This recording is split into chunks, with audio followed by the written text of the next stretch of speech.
So, so let me just look here. You, I think each had one question, and yes. So, Mark, you had a question about. You said you'd appreciate our discussing the various jhanas, and particular advice for setting the conditions for jhana to arise, for exploring and maturing the different jhanas, and how jhana may contribute to awakening. Okay. So, oh, there is a third question by Nathan Hershey, but I don't know if he's going to show up or not. Yeah. Okay. Right now, we're going to talk about the jhanas. And I know my question was extremely broad. It is very broad, yes. Kind of, let's talk about jhana. But in particular, I really was thinking, like, in your own experience of developing those skills and abilities, what did you find helpful for setting the conditions for it to arise, and what worked for you to allow them to keep maturing to some of the deeper forms of jhana that are available? That was more the specific question. Yes. Well, as far as deeper jhanas, I sort of went the other way around. The jhanas, as I originally learned them, were used meditation objects and were a form of jhana that I didn't even, well, I was going to describe in The Mind Illuminated, but I ended up not describing it because for one, it's a very challenging jhana to achieve, and for another, the three jhanas that I described were much more appropriate to the purpose of the book. But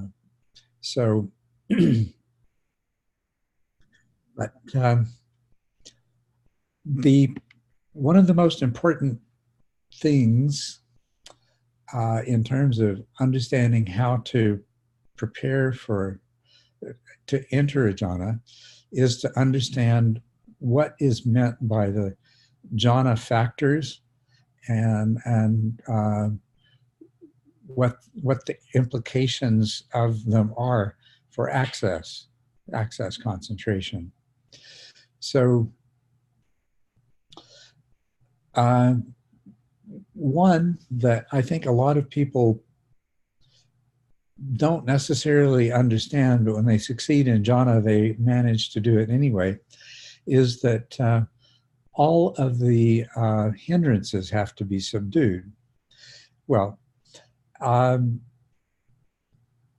what does it mean, subdued? Or what are the hindrances anyway? The hindrances are really categories of distraction, right? That produce movement of attention.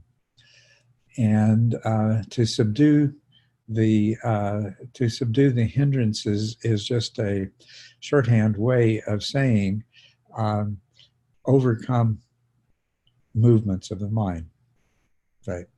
So, so that's really what that's saying. To achieve the degree of mental stability that you approach in stage 6, and that you really have in stage 7.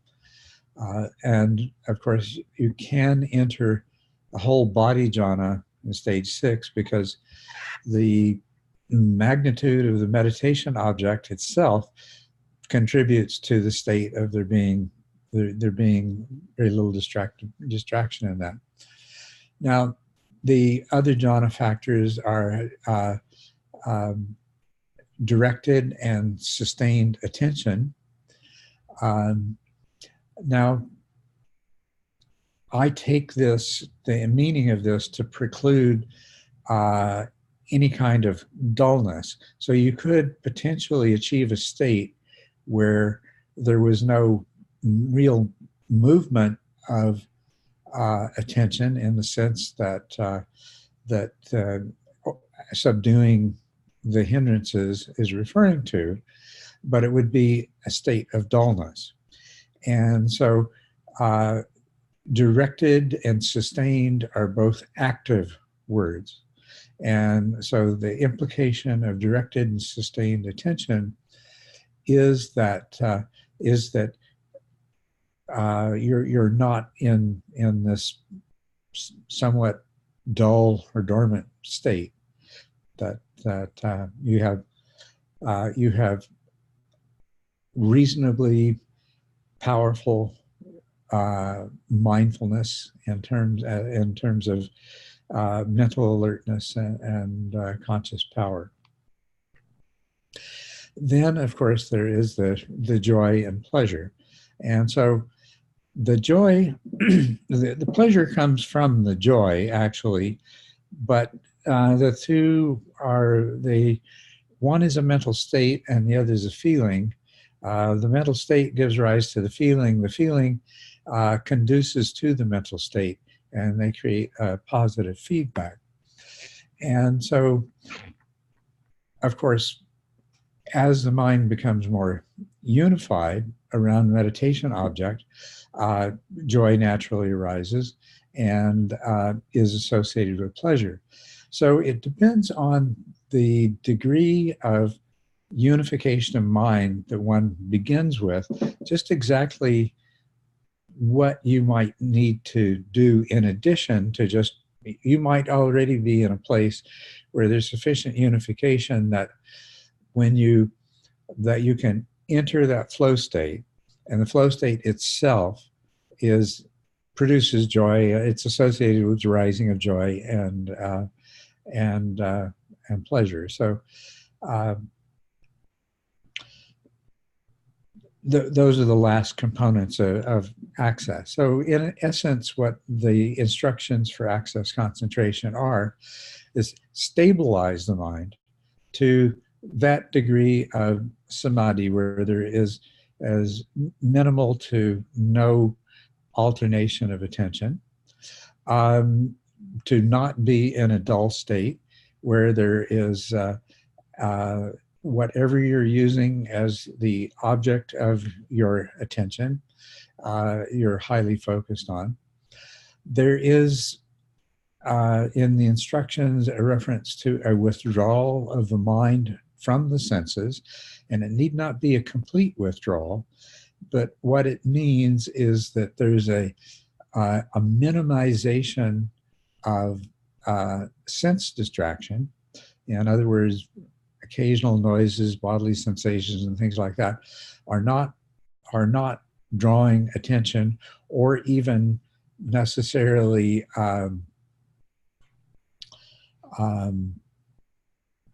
producing a strong Vedana associated with them, right? So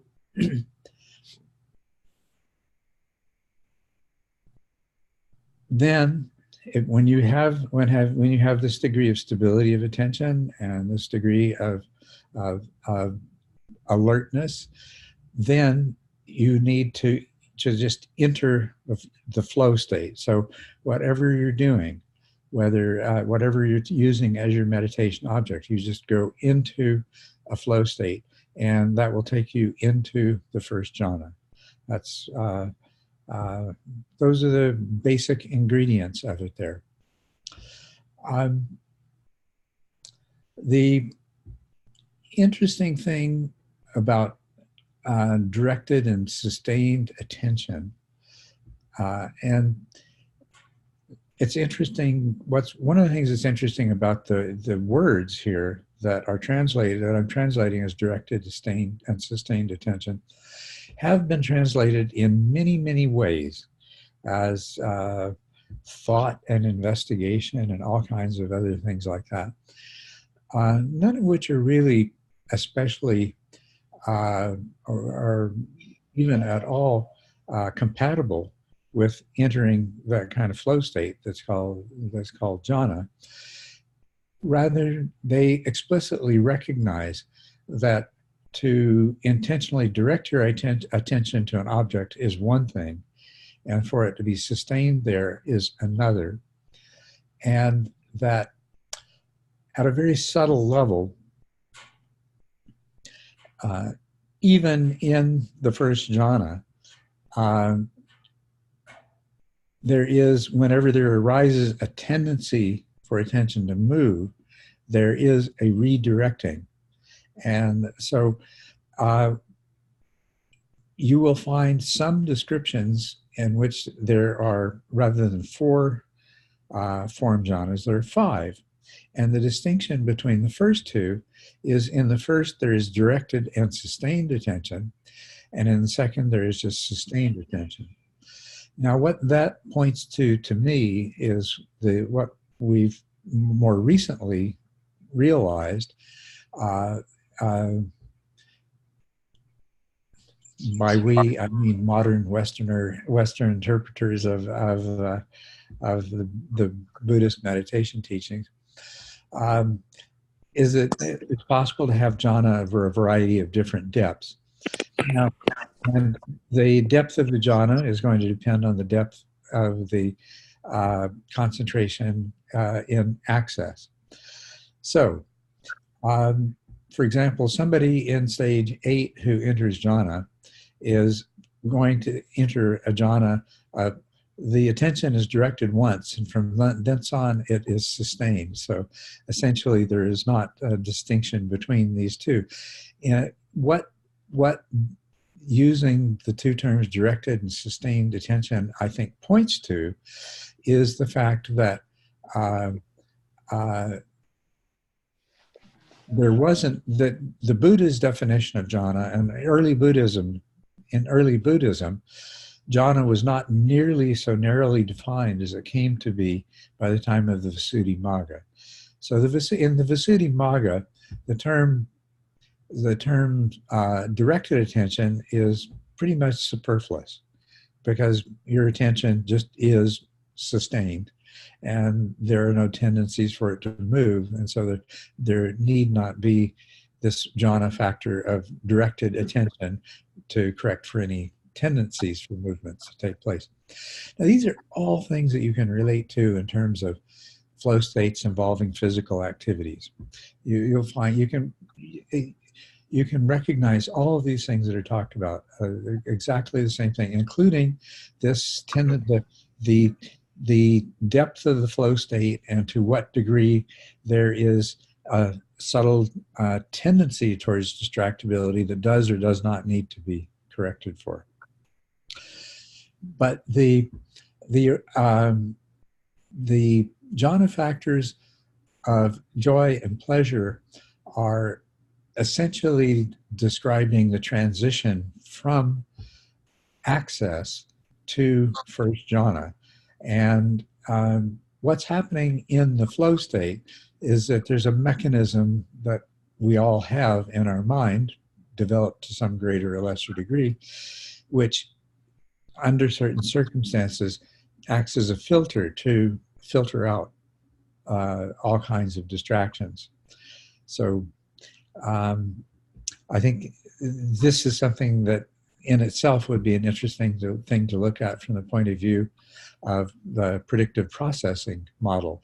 Is all the way along, there's a degree of filtering taking place, but there are these flow states which represent a kind of more global filtering that is probably initiated at a fairly high level in the brain. That would be my, or in the hierarchy of mental processing. That would be my speculation on this. So with those, that's pretty much the jhana factors and the preparation for entering the jhana. And the Buddha, you'll notice in the suttas, most commonly refers to meditation as jhana.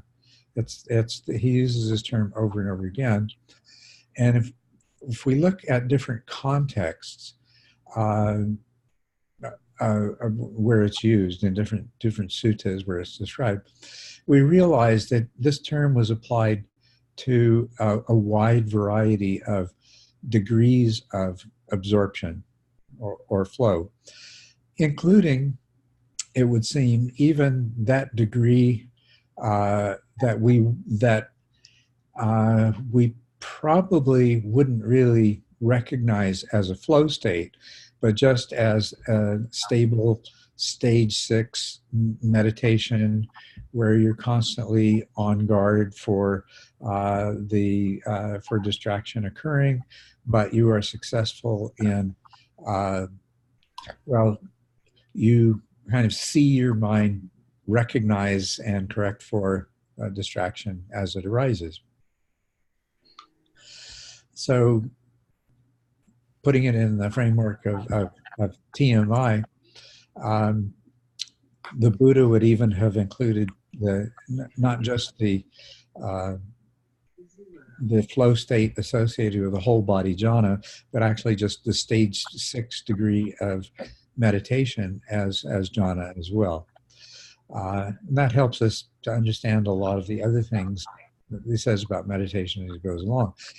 He also describes in different suttas the deep states of jhana as well. And this is more what we tend to associate with the jhana that's described in the Visuddhimagga and also in the Vimuttimagga, which were both created much later, very much later. I think something like 12 or 13 centuries later. By that time, jhana had taken on a very restricted kind of use. But I found the key to understanding jhana, well, for me personally, it was partly due to being exposed to a lighter form of jhana than I'd experienced previously by Lee Brasington. And the other is by Chikmetsli Thales. I can't remember. I don't know if I'm pronouncing his name properly or not. Poor guy, he must have a big problem with that. His description of flow, because if you've ever practiced jhana and you read about flow states, it clicks right away. Oh yeah, I've had all kinds of flow states. I didn't realize it, but yeah, my jhana was a flow state. That's what it was. And it just all comes together there. And with that understanding, that really helps to make so much more sense of everything that's happening. Now, where would you like us to go from there with the jhana? Let's see. Oh, Bill has a question. Yes.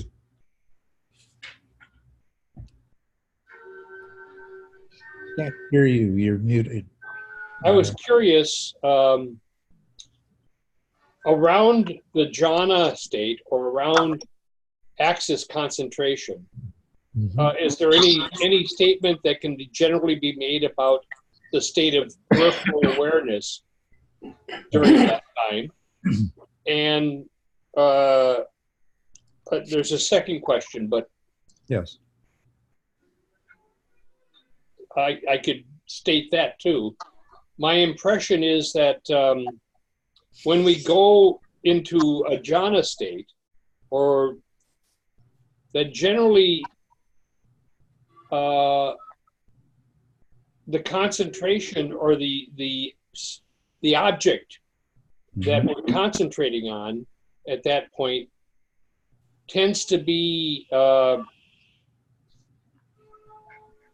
the pleasure of the piti, or the pleasure of full body flow, more than the full body flow itself. But I don't know if that's really the case. Well, yes, that is one thing about jhana. I'm just going to pick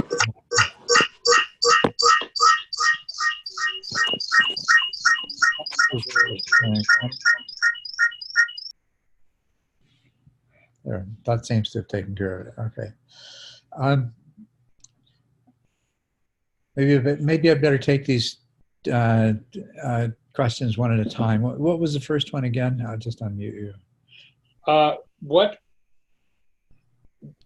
Is there anything that can be said generically about the experience of peripheral awareness? Yes. During access, or the access going into and out of jhana state?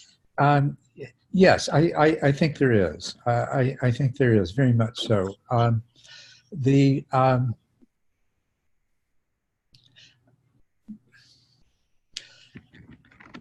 Some interesting things emerge if you, well, first of all, I mean, for those of you who may not realize this, the way the sutras have been collected is completely non-chronological, the way that they're grouped. But efforts have been made to determine and distinguish between what earlier, middle, and later suttas. And some curiosities arise in this, in that the turning of the wheel sutta, which would seem to be the first teaching the Buddha ever did, is actually categorized as a later sutta.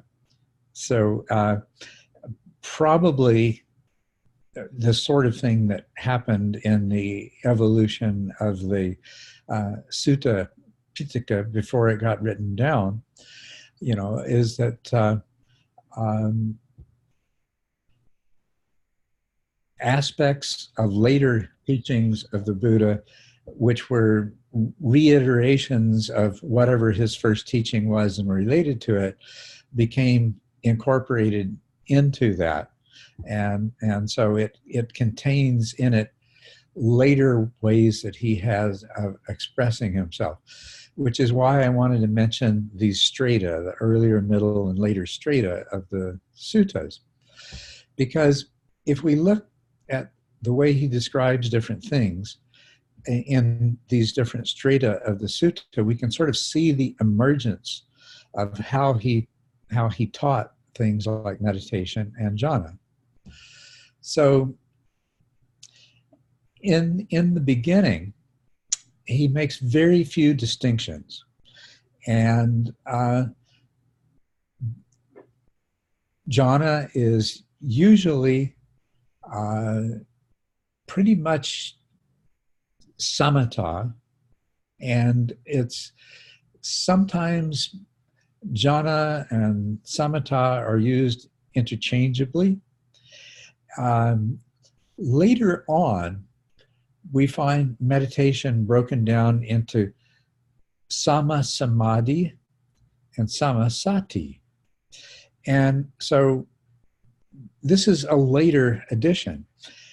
And I think that it's an example of what I want to get at here with regard to with awareness, is that I think the Buddhas, the people that were primarily students of the Buddhas in the beginning of his teaching had a fair bit of meditation experience. There probably would have been a recognition of dullness. To achieve the levels of samadhi the way that they're described, there's only two ways of arriving at that kind of, quote, single-pointedness. One is in a state of pretty profound dullness. The other requires a very high level of what would later be called sati, or awareness, so that mental faculty was keeping, was creating the stability of attention referred to as samadhi. So initially, there was probably not much need to make that kind of distinction. Anybody that was going to sit down and meditate and practice, the Buddha could say, sit down and practice jhana, and they would develop stable attention, but they would also develop a powerful awareness along with it, because they would be aware of and would avoid the tendency to dullness. Later on, I suspect, as more and more people began to follow his teachings and they began to be understood and interpreted by different people with different levels of prior practice and experience, or even from other traditions. And there are some traditions even today where entering into a profoundly blissful state of dullness is considered the object of meditation. I would not be at all surprised if things like that weren't around then. So I think in the Buddha's use of the word jhana, there is the assumption that when you have this stability of attention, and when you have this directed and sustained attention, when it's not that your mind is so dull that the attention just doesn't tend to move anymore. It directed and sustained means you have the awareness, and if your attention tended to move at all, then your awareness would detect that, and it would immediately be corrected for. So I think powerful awareness is assumed and included within the part of the instruction that is directed and sustained attention. I think it's actually a part of that. But I think it's interesting that it wasn't until later in his teaching that he found it necessary to make this distinction and to identify samadhi and sati as different components of samatha, of the broader state of samatha, and therefore also of jhana.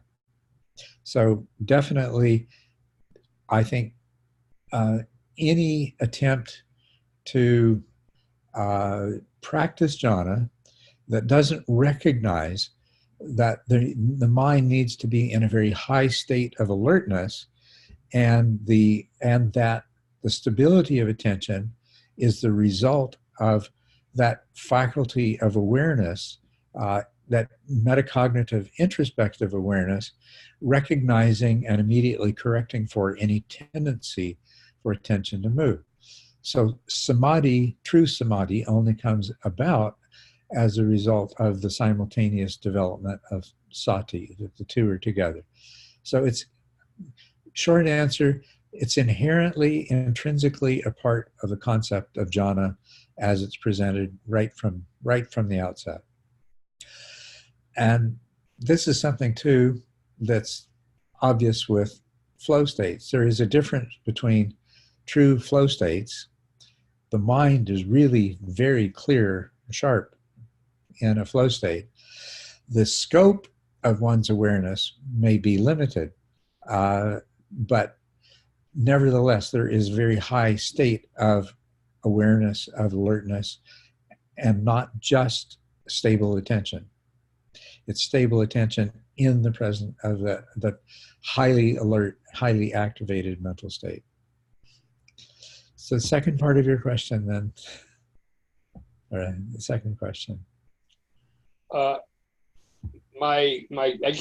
second part would be that ultimately the object of meditation that one has when one gets into jhana, or, and I'm not sure, maybe into access, is not the original physical sensation of breathing or of, oh yes, right, but the secondary, I don't know if it's yes.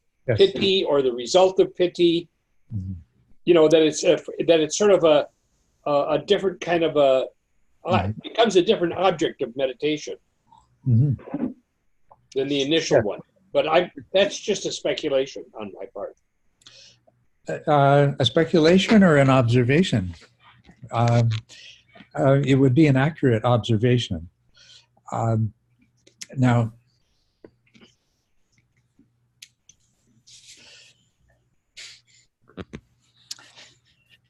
to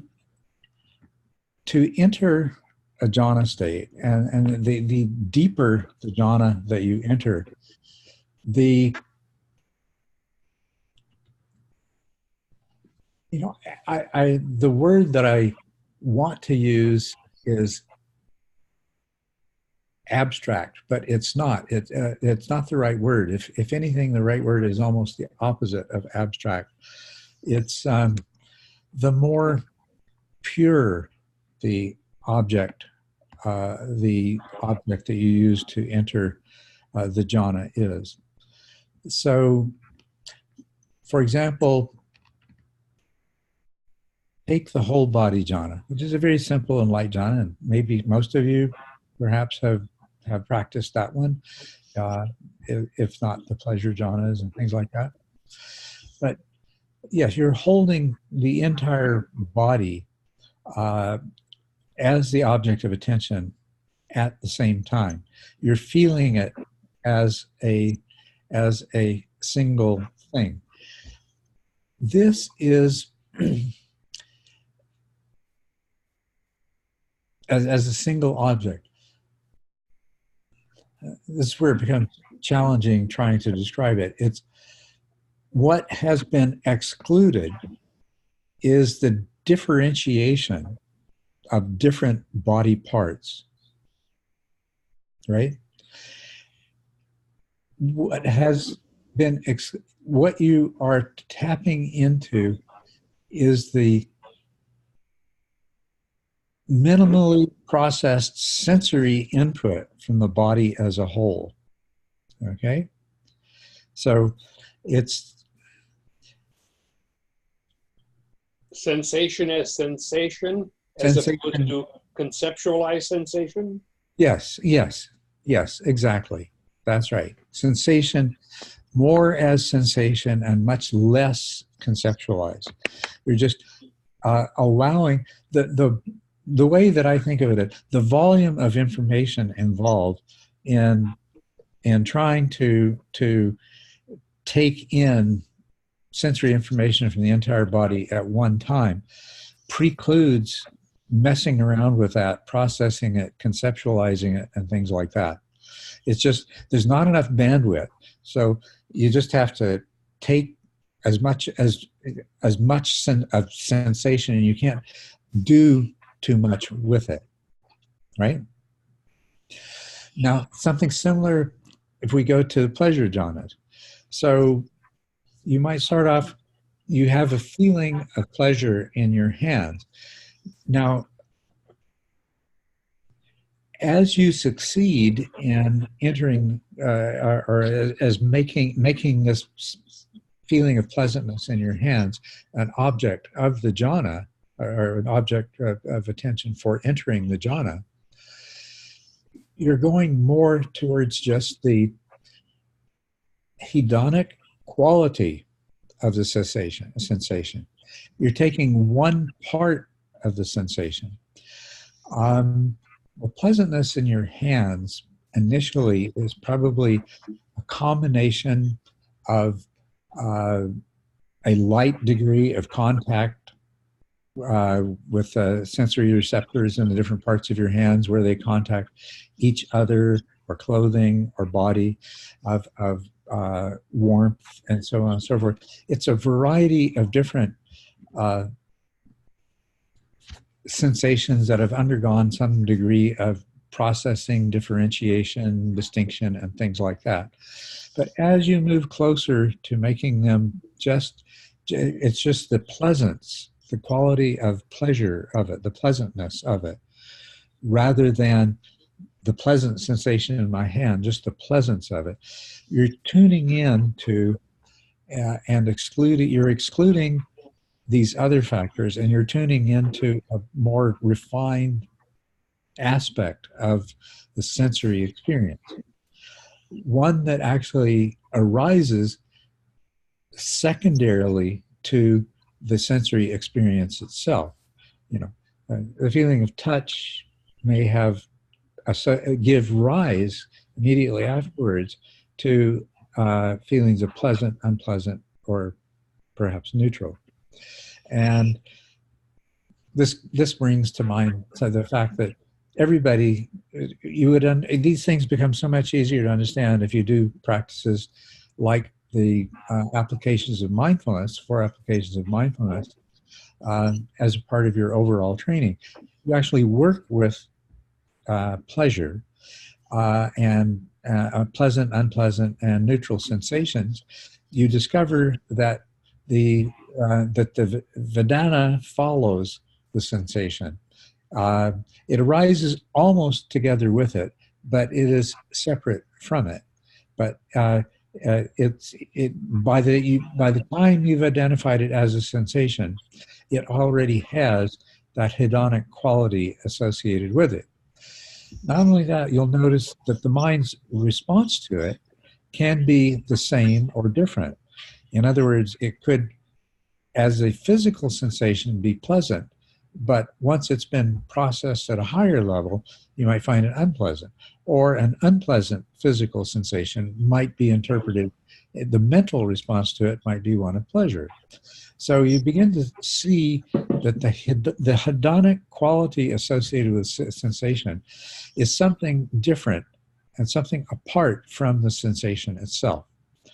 And to a significant degree, we can even tell you which parts of the brain are responsible for producing these sensations, these hedonic qualities, and how they come about. So when you're entering the pleasure jhana, that is what you're actually focusing your attention on, is the hedonic quality and the other sensory aspects, much less the kinds of physical mapping and everything else that you might add to it. That all falls away. And the deeper the jhana, the purer the jhana, the more refined it's going to be in those terms. So that's why I say it's tempting to use the word abstract. It's like your mind has abstracted the hedonic quality from everything else. But at the same time, an abstraction in the other sense of the word is where we have created a very refined conceptualization that can apply to a multitude of different things. And so it could be potentially misleading. But yeah, it's tempting to use that word. Now, another interesting thing if you take the luminous jhanas is that this luminous phenomena is actually produced independently of anything that's taking place in the retina of the eye. So it is actually arising farther up. I'm sure there's people who could tell you what part of the visual pathways in the brain that this is arising from, but it's arising from within the brain. It's not arising from the eye as an organ. It's not arising from the retina.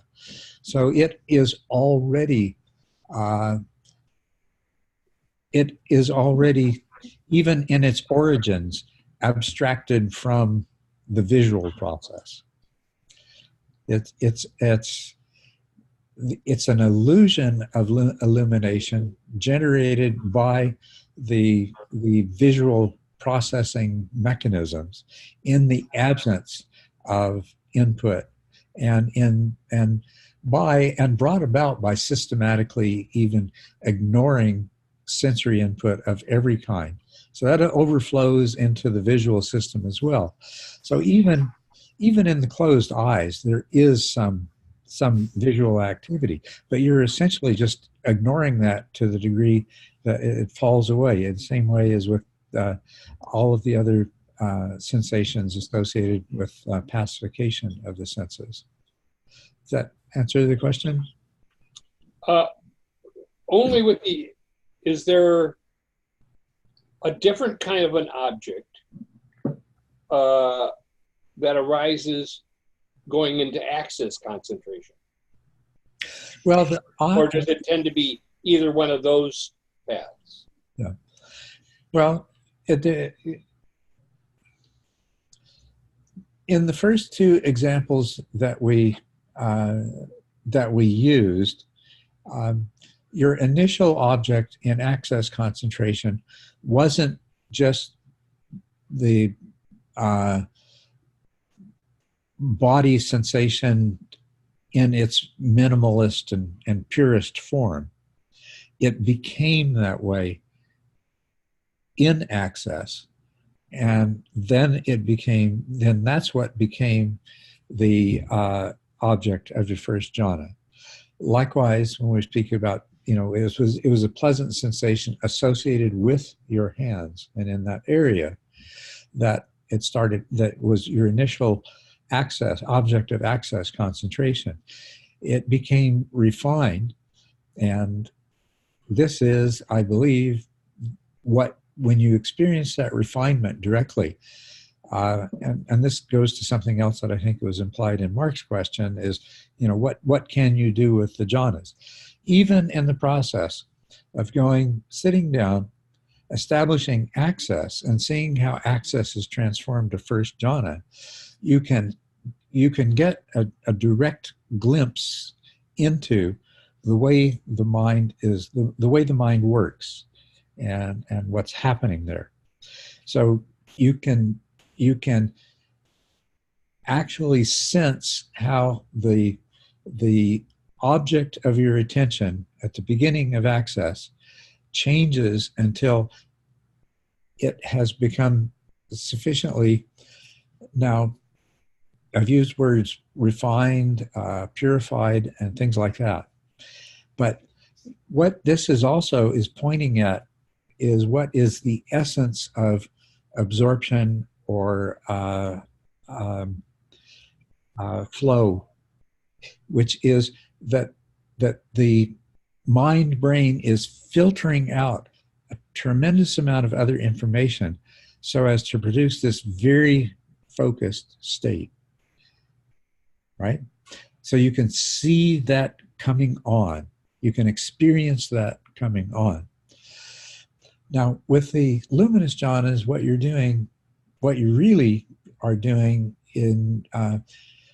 when you are allowing the illumination to just develop in peripheral awareness, and during that period when, if you direct your attention to it, you might tend to lose it. It might tend to go away. That's really the same process, is you're moving to the place where the illumination phenomena being produced within the brain can become the object of attention and can become a stable object of attention. And that's at the point at which focusing your attention on the illumination itself will take you into the first jhana. Culadasa.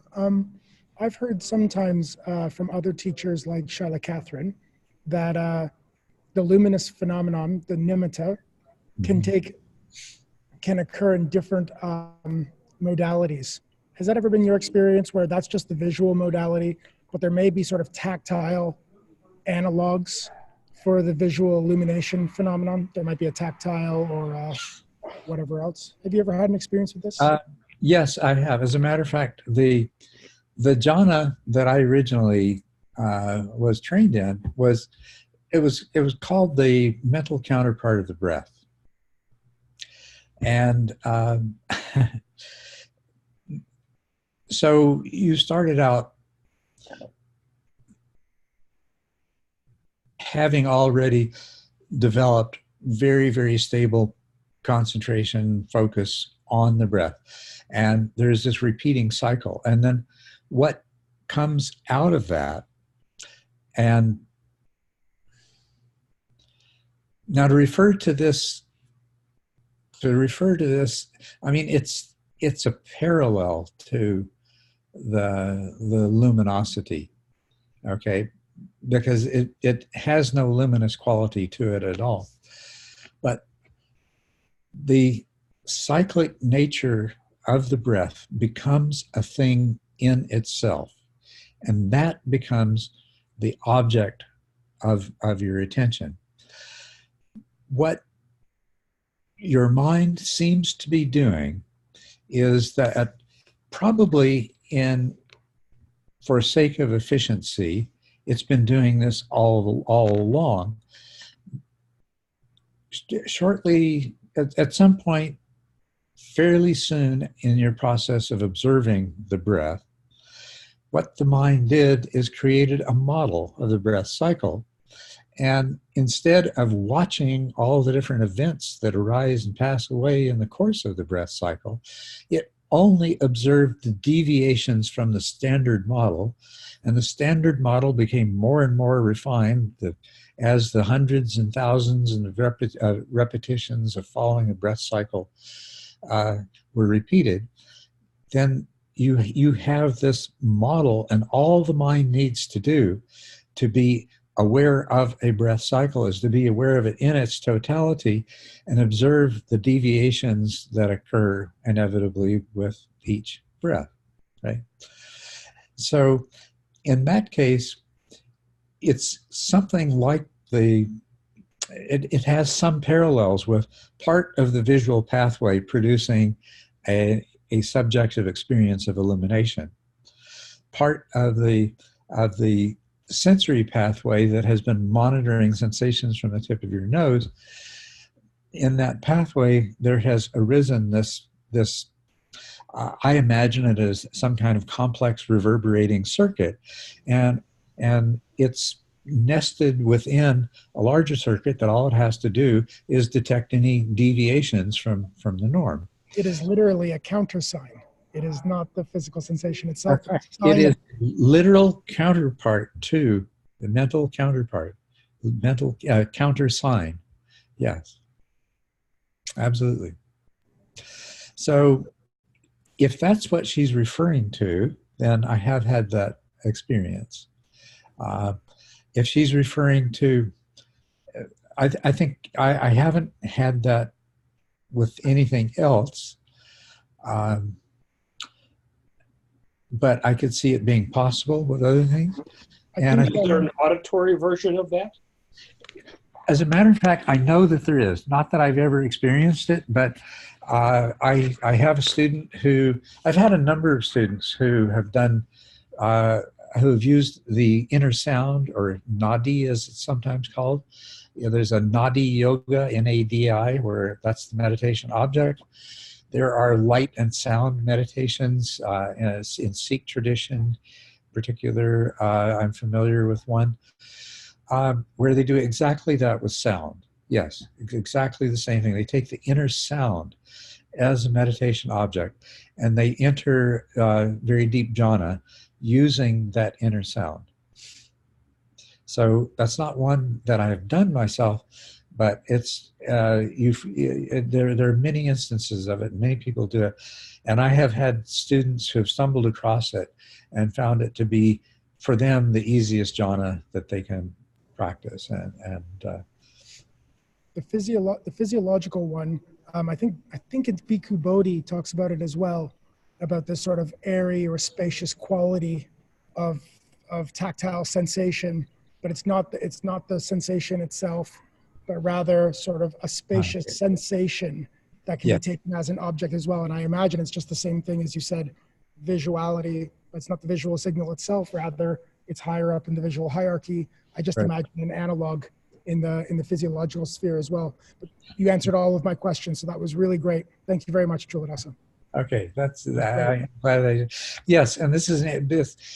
I just realized what I've been describing is, if you were to take, for any of the sensory modalities, if you could take it, you could potentially take the phenomena that arises in that sensory modality as a part of pacification of the senses and use it as an object to enter a very deep jhana. That is what the illumination phenomena is, in fact. And what you've just described is that very commonly the way that people describe pacification of the senses as you experience the body is this almost ethereal, effervescent shell of sensation that is quite subtle, but bears no relationship to our normal sense complex. Yeah. Wow, Sensory. that helps a lot. And I've never heard it like that, but that helps a lot. And now I really hear where we might think whatever the sensory pacification leaves behind, that might be an object that's ripe to attend to for this kind of deep jhana. And the inner sound of pacification of the senses, of course, that is the nadi sound that's used in that yoga. And there are also what's called the divine fragrance and nectar. So even with the olfactory and gustatory senses, there are yogas that use these to enter flow states. So,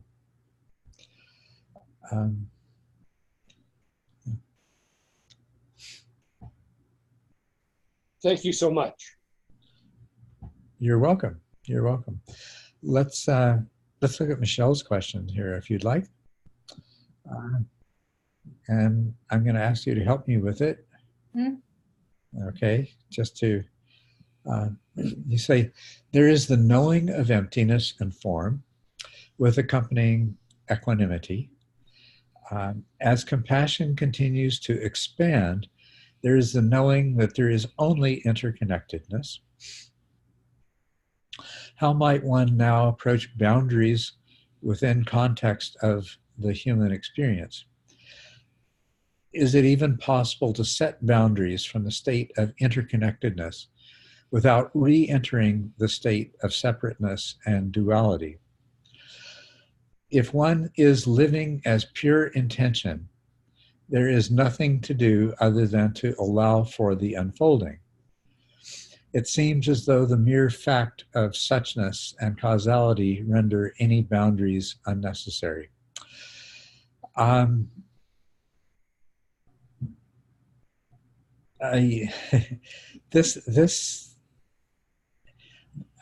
can I say? This is a beautiful question. It's touching to the very heart of what the fourth path is about as a path of development. So if you know the idea that fourth path is the end of the process, and once you've arrived at fourth path, you're done. That's a very silly idea. Yeah. And yeah, so emptiness is form, and form is emptiness. This is one of the ways that same question is answered. As compassion continues to expand, there is knowing that there is only interconnectedness. Yes, absolutely. It is. There is no separation at all. So even compassion itself, the concept of compassion has within it a false duality, right? Yes. And so I like to describe that, the way you describe that is, if you take that false duality of compassion and you expand it, you reach the point where there is no longer a duality, and compassion as compassion just is part of suchness. It is of the nature, it is the nature of and of the nature of suchness. And any attempt to distinguish it is to go and create an artificial duality where none exists. Right. So I think where you're getting to as a question here, is it even possible, how might one approach boundaries within this kind of context? Is it even possible to set boundaries from the state of interconnectedness without re-entering the state of separateness and duality? And yes, very, very good question. You have to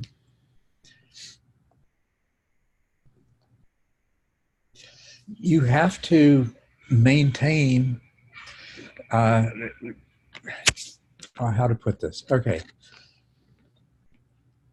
From a higher perspective, this body and this mind are nothing more than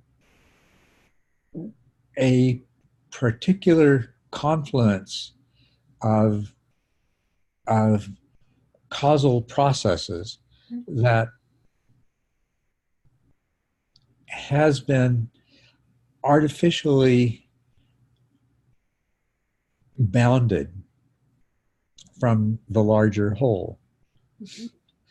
But Our mind must do that in order to maintain these bodies. This, you can think of it as it's like a whirlpool can spontaneously arise from the forces in acting on each other in a stream.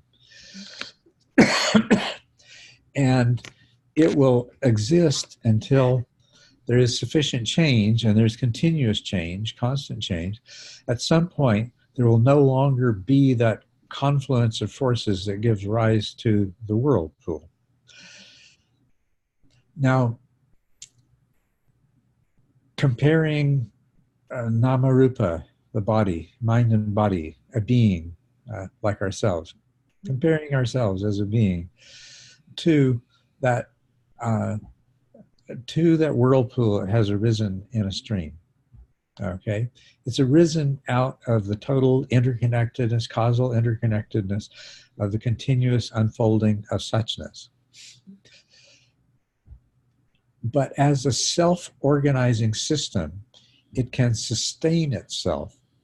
And as a self-organizing system, it has the components of the system that lead us to feed ourselves, to seek shelter when necessary, to do all of these other kinds of things, right? So the system to sustain itself, or the awakened being to function in the world, must perpetuate that process. Okay. Okay? Mm-hmm. And there is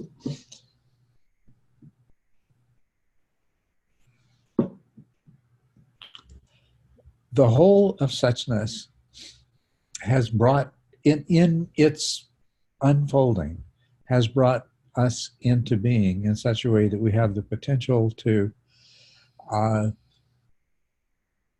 as self-organizing systems, to, it's so hard to use ordinary language for it, but to actually actively contribute to the unfolding of suchness, Mm-hmm. right? And so we merge into that flow. But now, one of the things that I've come to learn and am still learning and discovering is that one can sort of dwell in the flow of suchness. You used some terminology here that I'm going to look at and read. If one is living as pure intention, there is nothing to do other than to allow for the unfolding. It seems as though the mere fact of suchness and causality render any boundaries unnecessary. We'll take the first part of it. If one is living as pure intention, there is nothing to do other than to allow for the unfolding.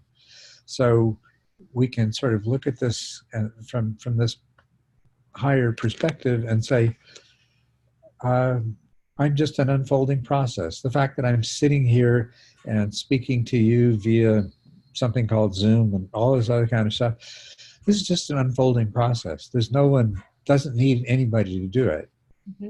right? Right. But at the same time, if I didn't feed myself and take care of myself and things like that, I wouldn't continue to exist. Right. So one of the things that happens is we can experience a false duality. We can dwell in that unfolding of suchness. Mm-hmm. And then we can allow the world of appearances to recreate itself, and then we can do what we need to do. We can alternate back and forth between these. As we go along, we can reach a place where the two begin to be one. That what has to happen to perpetuate that unfolding will happen and does happen. And the experience of it still has the quality of the not just duality, but the multiplicity that makes up the world. This seems unnecessary and contradictory. Mm-hmm. And it is actually a reflection of a still incomplete level of development, mm-hmm. a developmental level. What we're moving towards, well, this is where form is emptiness and emptiness is form, right? Mm-hmm. The non-duality of duality and non-duality. That yeah. Duality, appearances are themselves of the nature of non-dual suchness, right? Yep. Yes. And so when we recognize that, then we're no longer making a distinction. And now we can experience a holism. Mm-hmm. And that's really a far superior state. I'm not sure what comes after that yet. Yeah, because that's what it feels like, that I can kind of be in the world, set these boundaries, but at the same time, they're empty and meaningless. So you're seeing through that action that's being taken, but at the same time, there's this this flow that is occurring, and I'm finding more and more it's about being moved. Yes. To do things other than without being the one doing them. Right. Does that make sense? Yes. And that's your mind with its limitations moving closer and closer to, as close as it can. It has its limitations, but it's moving closer to an ability to experience a reality that has the minimal amount of duality superimposed on it. This is where I've recently found the three natures of the Yogacaran school very, very valuable. Mm-hmm. The illusory nature is not ultimately real, right? Mm-hmm. But the apparent nature is ultimately real, and the ultimate nature is ultimately real. Mm-hmm. And so we go from recognizing the illusory nature as illusory and the ultimate nature as real, mm-hmm. to the more difficult place of the complete falling away of the illusory nature and experiencing the ultimate reality of the apparent nature, mm-hmm. as ultimate reality as well. So form is emptiness and emptiness is form. Okay. So is there a way now to take this one step further in sits? Right now, there's quite an expansive quality, a complete emptiness. There's a lot of pity. There's a vibratory quality to the sits. There's total stillness at the same time within the vibration. Mm-hmm. So I'm pretty much just letting the sits kind of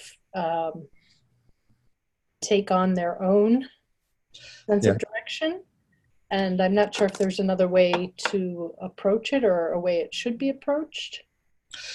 Well, I'm not I'm not in a position to give you a definitive answer to it, but I've been taking a slightly different approach, which is trying to achieve that same level while I'm not sitting. Yeah, that's the same way. And it's funny because lately, whenever I come across anyone, there's compassion, there's emerging, there is this intense sensation of love. Yes. And at first I'm going, like, can I be possibly attracted to all these people? And then I'm going, yeah, no, that's not it. Yeah, it's very okay. different. Yeah, so that's kind of what's occurring. And Mm-hmm. yeah. Yes. Well, that's what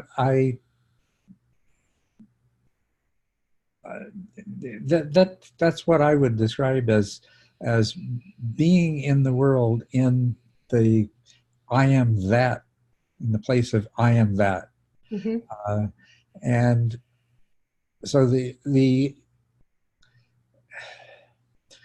what the word I refers to is nothing more than a point of view. Right. Right? Yep. Yeah. Okay. Yeah. And even those people that I come across too, is like not just seeing through things, but seeing the suchness and the causality behind what's being viewed. Yes. Okay. That's right. It becomes very, very obvious, very self-evident. Yeah, so now I'm just kind of paying particular attention to where there may be hidden subtleties of separateness and ego. Right. Yeah. Right. Now, in the past, the experiences that I've had as I've progressed along this is reaching a place where I feel like I'm kind of at a plateau, and then all of a sudden it's like a whole new vista of possibility opens up to me. And that's kind of where I am now. I'm waiting for that to happen. Okay. Okay. I don't know if it happens to you in that way or not. Yeah, I had it happen the other night. Yeah. Yeah. And then once that happens, then your practice has, it's formed and directed by that experience. Okay. All right. Perfect. Thank you very much. Yes, you're welcome. So the one other question that was posted here was by Nathan Hershey, and it's enough of a technical question that I don't think that I can really answer it unless without him being here. So I'm hoping that maybe I can set up another Q&A time that Nathan can attend. And Nathan, I'm assuming you'll hear the recording of this, and if you can let me know when and how that might occur. But in the meantime, since we're still here together, Federico, Dermot, Alex, if anyone else who has any questions that they would like to ask at this point. Well, Culadasa, I have a question that is hopefully a simple one. Let me, if you don't mind, just quickly throw it in. You mentioned the method of Wim Hof a few times in the previous sessions. What do you think is the utility of it? Not so much in general, because there are things written about the overall benefits of his method, but more specifically within the context of TMI and Dharma in general. Well, although I've been meaning to pursue it more than I have, I'm fascinated, and I have a friend who has gone into it quite deeply, and I think it has the way that I sense that it fits into a meditation and Dharma practice is it's it's like a powerful sort of boost to the energy and clarity of the mind. And so I think it has the potential to do the whole method is time consuming, and it involves some extreme challenges. Things like immersing yourself up to the neck in a mixture of ice and water for periods of time. I can't even get to the cold shower part of it. But what I see it as is a way of enhancing your inherent potential, both mentally and physically. And in doing so, I think it would conduce to much more powerful practice. Now, the friend of mine who has been doing this to a great degree has been doing, well, he's also a very experienced and very skilled meditator. I think this has kind of drawn him away from doing as much meditation as he was before. And so one of the things that I usually talk to him on a weekly basis, one of the things that I'm going to talk to him about next time that I had in mind was how about going more deeply into your practice now and seeing what kind of benefit the Wim Hof experience has had for you in that, and if it perhaps acts to sort of supercharge your practice. Okay. Thank you very much. So I assume it's worth asking you again in like 2 months or so once new data comes in, right? Or maybe in half a year. I don't know when. Right. Whenever you probably you will point this out yourself if there's something useful. Yes, right. Yes. Okay. I probably will. Okay. Yeah. Thank you. Hi, Culadasa, the Dharma here. A few months back, I asked you about meditating and with the ADHD and how I was finding get runs of being able to stay on the breath in stage 4, but then a major distraction would come. And you suggested just to move on, not to be trying to get the 10-minute run. And so I've been doing that and been doing more stage 6 practices. And and so when I noticed with the whole body breathing, that it seems that it feels like most of the time that it's alternating attention with the breath, the nose, and the breath sensations, related sensations in the body. Is that the case, or is that, I mean, I'm having trouble separating out awareness and attention here because attention goes.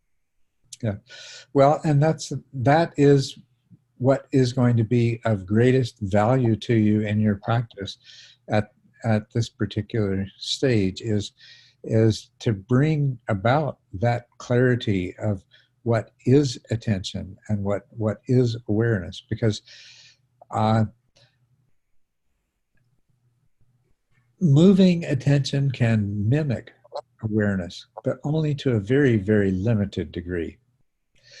To such a limited degree that as you investigate too, there can be no mistaking them at a certain point. It becomes very, very clear. And especially for somebody who has any degree of ADHD, it's the emphasis on developing more and more powerful awareness, which is most important. So the most distinguishing feature of awareness as opposed to attention is the power and scope that it brings to your conscious experience of the moment. Now, you're stage 6, so you're working on experiencing the whole body with the breath, right? Right. Right. So here you have a situation where, of course, you can be readily aware of the whole body at the same time. That's easy to do. Paying attention, having attention encompass the scope of the entire body at the same time is a bigger challenge. And of course, you ask yourself the question, there's 3 possibilities. One is that I'm really holding the body in awareness and I'm not sure what attention is doing. It's maybe just slipping around within the field of awareness to different parts of my body. A second possibility is that that I'm not really holding the whole body in attention. Rather, attention is just moving around the whole body very quickly. So it's painting this illusion of the whole body being the object of attention at once, right? And of course, the third possibility is that you've expanded the scope of attention and it does include the whole body. And this is superimposed on an awareness which is much deeper and larger than this, so that the attention on the whole body at once is something that is present within the larger scope of awareness. So those are the 3 possibilities. Can you recognize any one of those 3 as sounding more like what you're experiencing? I would say the second one was the one that... That the attention is moving to sort of paint the picture of the whole body. Okay. Like the old cathode ray. Yes. Tube. Like yes. Like the TV signal. Yeah, right. That paints the picture. Yeah. Okay. So taking that as your starting point and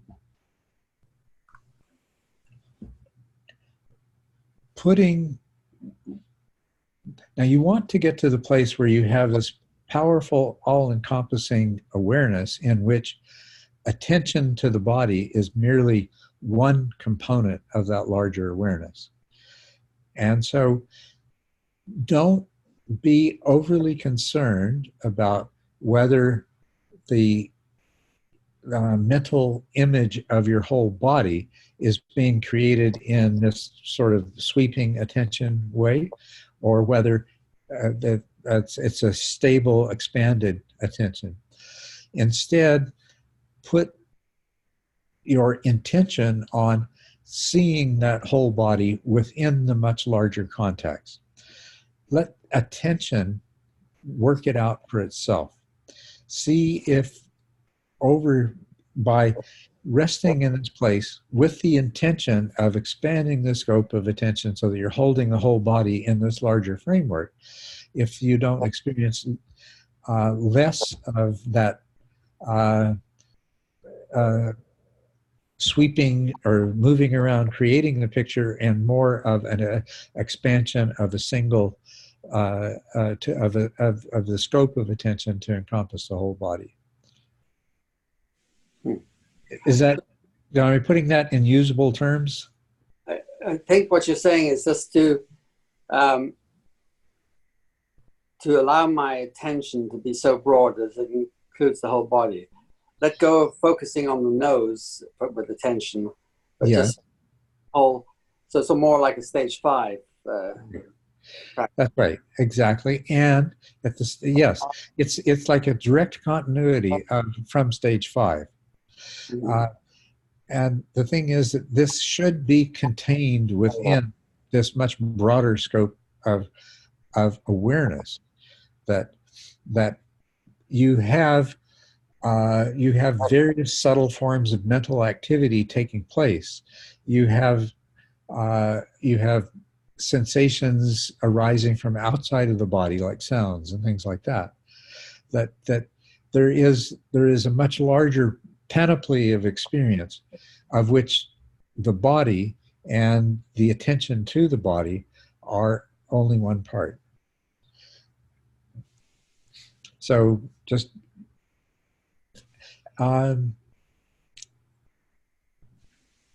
When you were doing stage 5 scanning practice, were you able to do things like expand your attention to include all of one arm and then all of the other arm at the same time, so that you're holding both arms in attention at once? I think when I was on retreat, I certainly could do that. Yeah. Right. Not been as easy since then. Yeah. Well, don't hesitate to do that again as part of your daily practice. And work up to more of a whole body experience, just segment by segment. Even if you can get to the point where an expanded attention encompasses the lower body, then encompasses the upper body, then encompasses the head, then goes back to and does this swiftly enough so that it's painting the picture out of larger pixels. Right. So right. And for me, there will be the continuing sort of interruptions of distractions, mental major distractions, and then or gross distraction, then just once I go right back to the scanning again. Yes, go right back to it again. As much as possible, go right back to where you were interrupted. Right. Yes. Right. And I just not worry about Don't worry about the interruptions. Don't mind them at all. Thank you very much. Hope that helps. So do let me know. Thank you. I hope you take care of yourself these days. I'm doing my best to take care of myself. Yeah, thank you. And your health as well. Yes. Well, thank you all. It's been a pleasure talking to you, and so we'll be doing another one of these tomorrow morning. Have a different group of people, but any of you that have the opportunity, please join us then. Thank you very much, Culadasa. Okay. Till next time. Thank you.